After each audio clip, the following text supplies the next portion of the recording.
అల్లూరి జిల్లా అరకులోయలో దివంగత మహానేత మాజీ ముఖ్యమంత్రి వైఎస్ రాజశేఖర రెడ్డి 15వ వర్ధంతి వేడుకలను ఘనంగా నిర్వహించారు. ఈ సందర్భంగా స్థానిక ఎంపీ గుమ్మడి తనుజారాణి, మాజీ ఎమ్మెల్యే శెట్టి, వైఎస్ఆర్ పార్టీ శ్రేణులు అధిక సంఖ్యలో పాల్గొని వైఎస్ఆర్ విగ్రహానికి పూలమాల వేసి ఘనంగా నివాళులు అర్పించారు. ఈ సందర్భంగా ఎంపీ గుమ్మడి తనుజారాణి మాట్లాడుతూ, జనం మెచ్చిన నాయకుడు, ఎన్నో ప్రాజెక్టులను నిర్మించిన అపర భగీరథుడని, ఆరోగ్యశ్రీతో ఎంతో మందికి పునర్జన్మ ప్రసాదించిన మహానీయుడు వైఎస్ రాజశేఖర రెడ్డి అని కొనియాడారు. మచ్చలేని మంచి మనిషి అని చిరస్థాయిగా అందరి గుండెల్లో నిలిచిపోయే మహోన్నత వ్యక్తి డాక్టర్ రాజశేఖర రెడ్డి అని కొనియాడారు.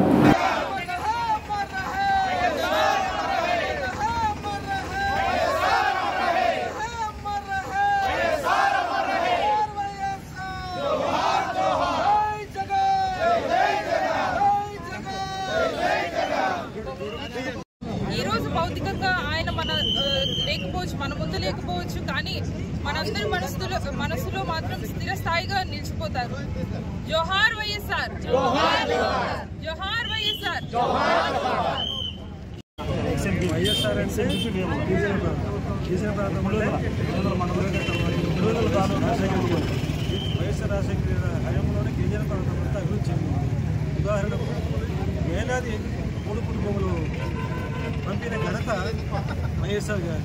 అలాగే పేదలకు ఇందిరమ్మ ఇల్లు అనే నామకరణం చేసి పేదలకు ఇల్లు హౌసెస్ ఇచ్చిన ఘనత కూడా వైఎస్ రాజశేఖర్ గారు. ఏదేమైనా రాజశేఖర్ గారు ఈ గిరిజన ప్రాంతంలో ప్రతి ఇంటిలో ప్రతి గడపలో గుండెకు వాళ్ళు ఉన్నారు.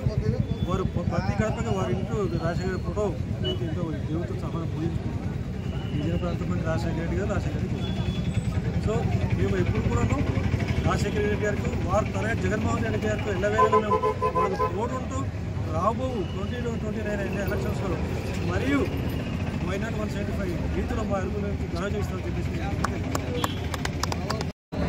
వైఎస్ రాజశేఖర రెడ్డి గారి 15వ వర్ధంతి సందర్భంగా ఇక్కడ చేసిన నాయకులకి, వైఎస్ఆర్ కాంగ్రెస్ పార్టీ లీడర్స్ అందరికీ నా నమస్కారాలు. అయితే మంచి మనసుంటే ప్రజలకు ఎంతో మేలు చేయొచ్చు అని తక్కువ కాలంలో నిరూపించిన నాయకుడు మన వైఎస్ రాజశేఖర రెడ్డి గారు. పదవి కాలం 5 సంవత్సరాలు 3 నెలలే అయినా కానీ ఎన్నో మంచి పనులు చేసి ప్రజలందరి మనసులో చిరస్థాయిగా నిలిచిపోయారు. ఈరోజు ఈ వర్ధంతి సందర్భంగా నేను మీ అందరిలో భాగంగా ఉన్నందుకు నేను అదృష్టంగా భావిస్తున్నాను. అదేవిధంగా ఆయన ఒక డాక్టర్గా ఉంటూ రాజకీయాల్లోకి రాకుండా ముందునే రూపాయి డాక్టర్గా పేరు ప్రఖ్యాతులు తెచ్చుకున్నారు. పేదలందరికీ ఉచిత వైద్యం చేసి పదవిలోకి రాగానే మొదటి సంతకం ఉచిత కరెంటు మీద పెట్టి ప్రజలందరికీ మంచి మేలు చేకూర్చారు. అదేవిధంగా ఆరోగ్యశ్రీ కానివ్వండి, 108, 104 కూడా ముందుకు తీసుకొని వచ్చారు. ఇదే విధంగా ఫీజు రియంబర్స్మెంట్ చేసి మన గిరిజన ప్రాంతంలోని చాలామంది విద్యార్థులకి ఈరోజు ఇంజనీరింగ్ కానీ మెడికల్ పరంగా ముందుకు తీసుకెళ్లే బాధ్యతలు అప్పట్లోనే తీసుకున్నారు. అదేవిధంగా వైఎస్ఆర్ అంటే గిరిజన ప్రాంతంలో వైఎస్ఆర్ రాజశేఖర హయాంలోనే గిరిజన ప్రాంతం అంతా అభివృద్ధి చెందింది. ఉదాహరణకు వేలాది పొడుపుడు భూములు పంపిన ఘనత వైఎస్ఆర్ గారు. అలాగే పేదలకు ఇందిరమ్మ ఇల్లు అనే నామకరణం చేసి పేదలకు ఇల్లు హౌసెస్ ఇచ్చిన ఘనత కూడా వైఎస్ రాజశేఖర్ గారు. ఏదేమైనా రాజశేఖర్ గారు ఈ గిరిజన ప్రాంతంలో ప్రతి ఇంటిలో ప్రతి గడపలో గుండెకు వాళ్ళు ఉన్నారు.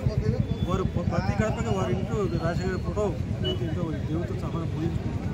గిరిజన ప్రాంతం అంటే రాజశేఖర రెడ్డి గారు, రాజశేఖర రెడ్డి గారు. సో మేము ఎప్పుడు కూడాను రాజశేఖర రెడ్డి గారికి, వారు తన జగన్మోహన్ రెడ్డి గారికి ఎల్లవేళలో మేము వాళ్ళకు తోడుంటూ రాబో 2029 ఎలక్షన్స్లో మరియు వైనాట్ 175 రీతిలో మా అరుగులోకి ఘన చేస్తామని చెప్పేసి ఎప్పుడైనా గుర్తుకొచ్చేది రాజశేఖర్ సార్. ఈరోజు ఆయన వర్ధంతి సందర్భంగా అరకు వచ్చాం. మాకు ఈయన చూస్తే జనాభిమానం చూస్తుంటే జగన్మోహన్ రెడ్డి మీద కానీ రాజశేఖర్ సార్ మీద కానీ విపరీతమైన అభిమానులు ఉన్నారని అర్థమవుతారు. భవిష్యత్తులో ఇప్పుడుండే పరిస్థితి నుంచి బయటికి రావాలంటే ఇదే పట్టుదలతో మన పాల్గొన్న ఆధ్వర్యంలో ఖచ్చితంగా మన భవిష్యత్తులో ఇంకా పార్టీని బలోపేతం చేసుకొని 4 ఏళ్ళు కష్టం ఉంటుంది, కష్టపడుతూ పార్టీ కోసం కష్టపడుతూ ఈ విధంగా చూస్తే కొన్ని వందల మంది వచ్చారు వర్ధంతికి. ఇదే విధంగా కలిసికట్టుగా 4 ఏళ్ళు మీరు 4 ఇయర్స్ ఇంకా కష్టం ఉంటాయి. మళ్ళీ తర్వాత భవిష్యత్తులో మన కార్యకర్తలకి అన్నీ అందుబాటులో ఉండే విధంగా జగన్మోహన్ రెడ్డి భవిష్యత్తులో ప్రణాళిక ఉన్నాడు. మనం ఎక్కడ కూడా ఏ విధంగా అధైర్యపడకుండా పార్టీ కోసం కష్టపడుతూ ముందుకెళ్లాలని పాల్గొన్న నాయకత్వంలో ఈరోజు చూస్తున్నా ప్రతి మనిషితో ఎంత ఆప్యాయతగా ఉన్నాడో పాల్గొన్న అరకులో చూస్తున్నా. ప్రతి ఆటో వంతో కానీ, రిక్షా వంతో కానీ, అంగడి వంతో కానీ, హోటల్ వంతో కానీ, టీ ఆవడం నేను చూస్తే అభిమానంగా ప్రజల్లో ఈ ఉండే విధంగా చూస్తుంటే ఎక్కడ ఎవరు లేరనిపిస్తాను. ఇదే విధంగా మీరు భవిష్యత్తులో కూడా పార్టీ కోసం పనిచేస్తున్నా మీరు జగన్మోహన్ రెడ్డి మళ్ళీ 2029 అధికారం తెచ్చుకొని ఇలాంటి కార్యకర్తలకు మన భవిష్యత్తులో న్యాయం చేయాలంటే ఇదే పట్టుదలతో ఇదే ఐక్యతతో మనం కష్టపడాలని కోరుకుంటున్నాను. జై పాల్గొన.